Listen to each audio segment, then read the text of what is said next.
The United States Senate has just pulled an emergency lever inside the American constitutional system. At 9:18 in the evening, Eastern Time, Washington moved from political disagreement into something far more serious, a formal institutional inquiry involving Donald Trump.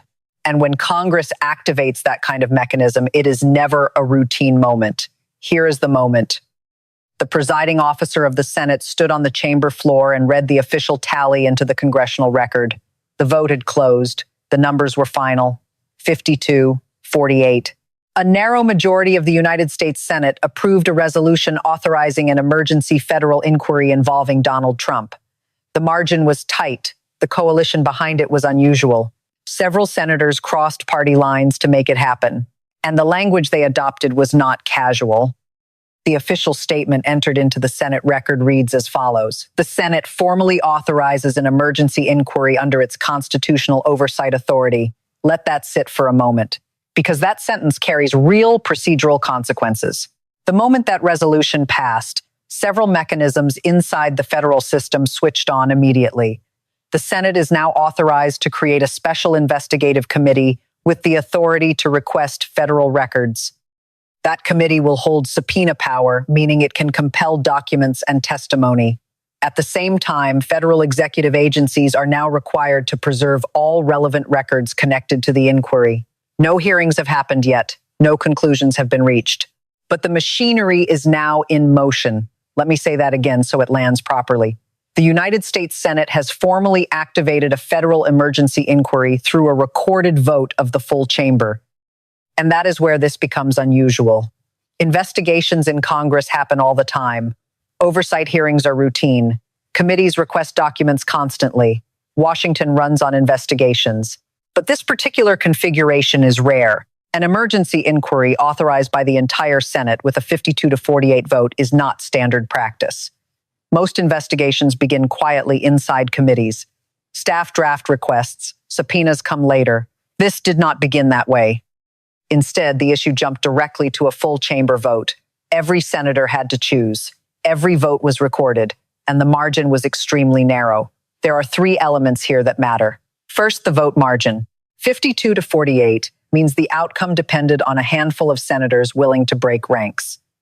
Second, the bipartisan break. Members from both parties crossed the aisle to approve the inquiry. Third, and most important, the institutional level of the action. This was not a committee quietly probing an issue. This was the entire Senate authorizing an emergency investigation in public view. Here is where you need to understand the context. In the modern history of the United States, Congress investigations of this kind almost always begin at the committee level. That is the procedural norm. Committees test the waters. Leadership decides later whether to escalate. What happened tonight skipped that first stage. The Senate moved straight to a chamber-wide authorization. This is not normal. And when Congress bypasses its usual filters, it usually means something else has been happening behind the scenes. According to reports circulating around Capitol Hill, the vote followed several weeks of escalating disputes involving three major points of conflict. First, concerns about executive actions that some lawmakers claim exceeded established authority. Second, disputes involving the handling and control of federal records. And third, a widening institutional clash between the executive branch and congressional oversight bodies. Individually, none of those issues are new in Washington. They appear in different forms in almost every administration. But together, they triggered a constitutional question that now sits at the center of this vote. Can Congress authorize a full Senate emergency inquiry into actions by the executive branch when ordinary oversight mechanisms appear to be blocked or stalled? That question goes straight to the structure of American government. The branch under scrutiny here is the executive branch. The principle being tested is congressional oversight authority, the constitutional power of the legislative branch to investigate the actions of the executive. And when those two collide, the friction can move quickly. Which brings us to what happened immediately after the vote. Within minutes of the tally being announced, Senate leadership indicated that a special investigative committee could be formed within 24 hours. Draft frameworks for subpoenas are already being prepared. Staff are assembling lists of documents that may be requested first. At the same time, signals coming from the White House suggest that legal teams are reviewing procedural responses. That could include challenges to subpoenas or disputes over executive privilege, according to individuals familiar with the discussions. Meanwhile, several senators are already raising the possibility that federal courts may eventually be asked to referee parts of the dispute if cooperation breaks down. In other words, the next stage is already being prepared. Draft subpoena authority, a committee formation vote, federal document preservation orders. The system has moved from argument into procedure, and here is the part many people outside Washington miss. The vote tonight did not resolve the conflict. It simply opened the institutional pathway where that conflict will now unfold. Because once the Senate activates investigative power at this scale, the next decisions are no longer purely political. They become structural decisions inside the machinery of government. And that is where the real pressure points start to appear. Because the vote was only 52 to 48, which means a very small group of senators just shifted the balance of power inside the chamber. And those same senators may soon determine something even more consequential. Now the focus shifts from the event to the structure behind it. Because once the Senate activates an emergency inquiry, the next question is not what happened on the floor. The next question is who actually holds the leverage inside the system that now begins to move. And when you examine the numbers carefully, the margin tells its own story. The United States Senate has 100 seats. Every major procedural action inside that chamber ultimately comes down to arithmetic. For this resolution, the threshold was simple, a basic majority of 51 votes. The final tally was 52 in favor, 48 opposed, which means the outcome turned on the narrowest possible margin beyond that threshold. In practical terms, 4 senators crossing party lines changed the outcome of the vote. 4. Not a wave, not a coalition shift across dozens of members. Just a small cluster of lawmakers willing to step outside traditional party discipline. This is where the mechanics of power become clear, because the decisive group in this vote did not come from party leadership. They came from the moderate blocs inside both parties, senators who historically position themselves between the ideological wings of the chamber. Those members often become the balance point in moments like this. Let that sink in for a moment. The Senate did not move because one party overwhelmed the other. The Senate moved because a handful of lawmakers decided the institutional cost of inaction was greater than the political cost of crossing the aisle. And those same lawmakers may now hold influence over the next stage of the process. But the chamber itself is not operating as a single block anymore. It has fractured into 3 distinct groups. The first group consists of those who have already declared their position publicly. That includes the Senate majority leadership, the minority leadership, and members of the committees that handle oversight matters. These individuals have taken formal positions in statements or floor remarks. Their stance is clear. Their votes are already locked into the public record. The second group is where the balance truly sits. This group includes moderate senators, lawmakers facing competitive re-election campaigns, and independent members of the chamber. These are the individuals whose decisions often determine whether institutional actions expand or stall. They are not always predictable. They weigh political pressure differently. And they often reserve the ability to shift position as new information emerges. Which means their influence does not end with this vote. If the investigation accelerates or if resistance emerges from the executive side, these senators could reshape the trajectory of the entire inquiry. And then there is the third group. These are the lawmakers who have remained largely silent. They include committee chairs outside the oversight structure, senators with deep internal influence, and figures capable of adjusting procedural pathways inside the Senate. Silence in Washington does not always mean neutrality. Sometimes it means strategic positioning while the institutional map becomes clearer, and that map is defined by law. The constitutional basis for what the Senate just did rests in Article 1 of the United States Constitution, which grants Congress the authority to conduct oversight of the executive branch. That authority has existed since the early years of the Republic. Congress investigates. The executive responds. And when disputes arise, the courts often become the referee. But the procedural framework activated tonight follows a specific sequence.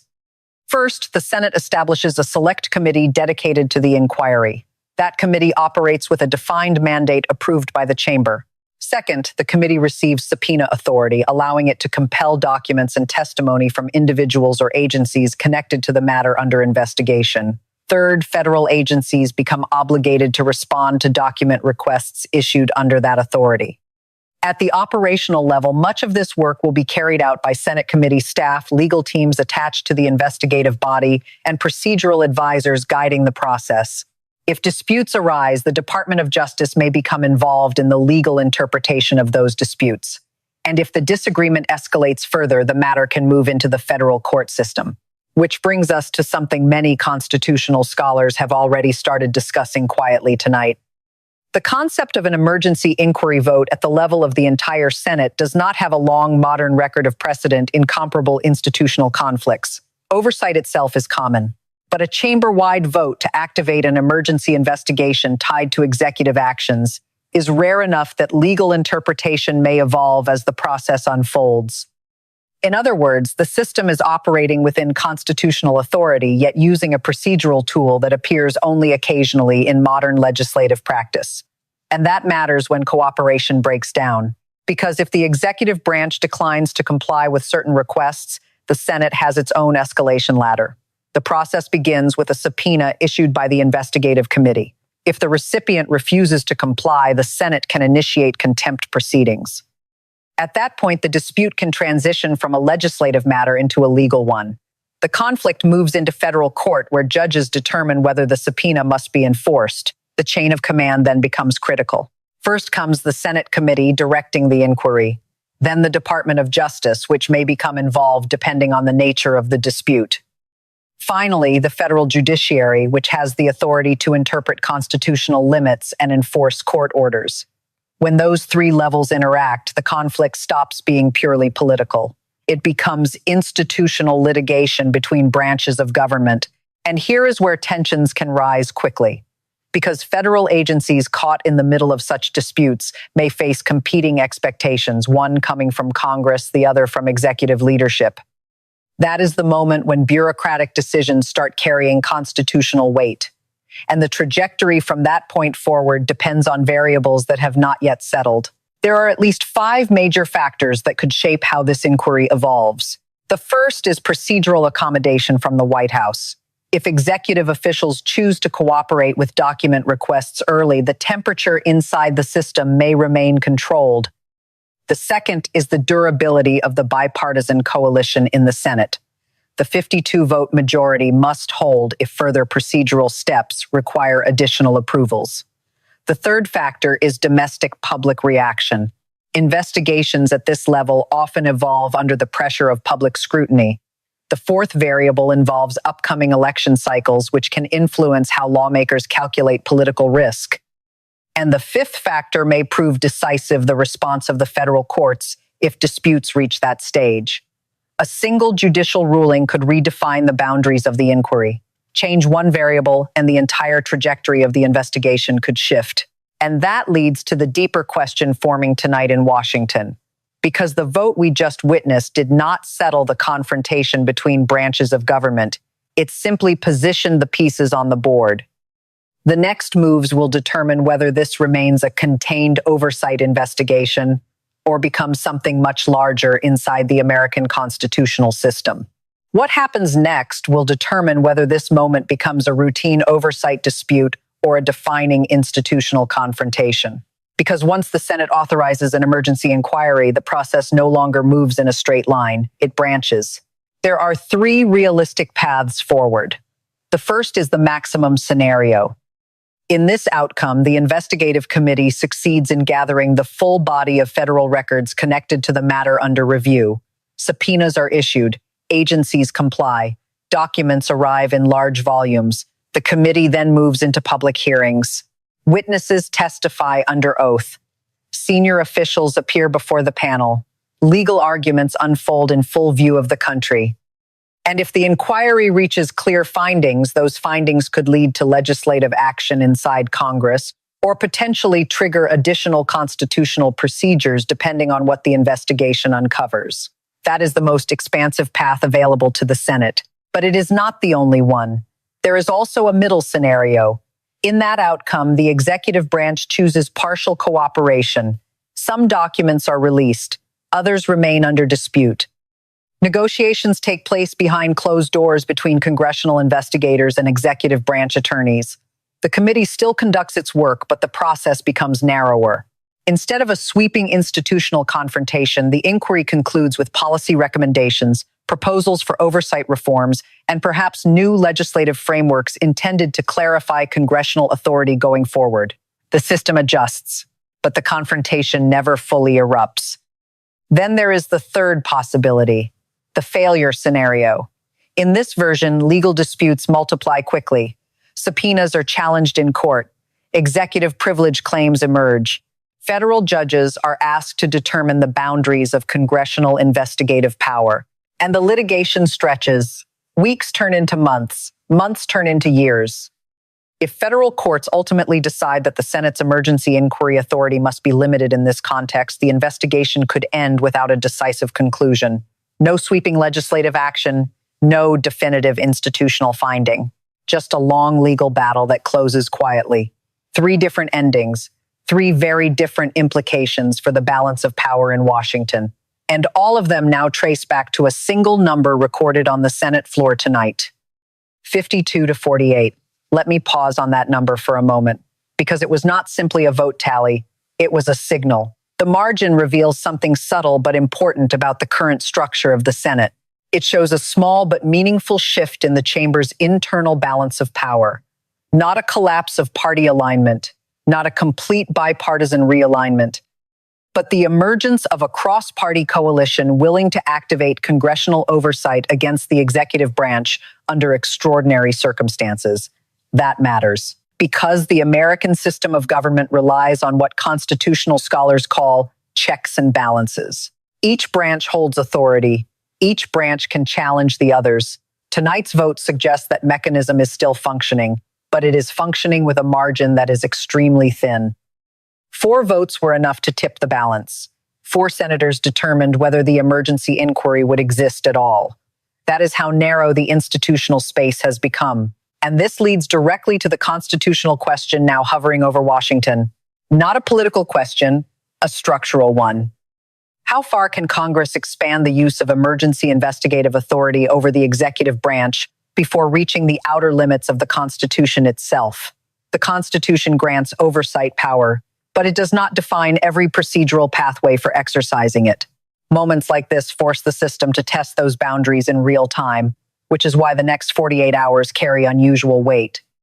Within the next 24 hours, the Senate is expected to hold a vote establishing the select committee that will conduct the investigation. That vote will define the committee's structure, leadership, and mandate. Within the next 48 hours, according to several procedural outlines already circulating in the chamber, the first subpoenas for documents could be issued. Once those subpoenas leave the committee offices, the process enters a different phase entirely. Compliance, resistance, or litigation. The next legal milestone may come quickly. If disputes emerge over access to records, the matter could move into federal court, where judges would determine whether the Senate's demands fall within constitutional limits. And that is where institutional confrontations between branches often become most visible. Right now, the system is in a holding pattern. The Senate has acted, the investigative mechanism has been authorized, but the process has not yet begun moving at full speed. Everything now hinges on the official response from the executive branch and the next procedural steps taken by Senate leadership. One branch has opened the door. Another branch must decide how it will walk through it. And that leaves the country with a question that may define the next phase of this confrontation. When Congress activates an emergency investigation into actions tied to the executive branch, who ultimately decides where the limits of that power truly lie? The legislature that launched it, the executive that must respond to it, or the courts that may be asked to referee the conflict?